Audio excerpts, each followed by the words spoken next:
चले, अपना phone number बताएं। अभी मैं आपका फाइन कर रहा हूँ, आपके नंबर पे मैसेज आएगा। ड्राइविंग लाइसेंस का फाइन कर रहा हूँ, अभी आपके नंबर पे मैसेज आएगा, वो जमा करवा कर आपने, या अभी इजी पैसा जायज कैश है ऑनलाइन जमा कर लें, नहीं है तो कल परसों तरसों 10 दिन के अंदर अंदर जमा करके ये चांदनी चौक में हमारी चौकी बनी हुई है, उधर से आपको ये आईडी कार्ड मिल जाएगा।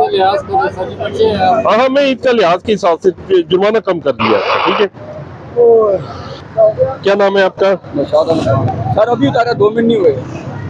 मुर्शाद साहब देखें, जब इतने हादसा हो रहे हैं, आपको पता है कि कितने हादसा हो रहे हैं, और हेलमेट आपकी लाइफ सेवर है, ठीक है।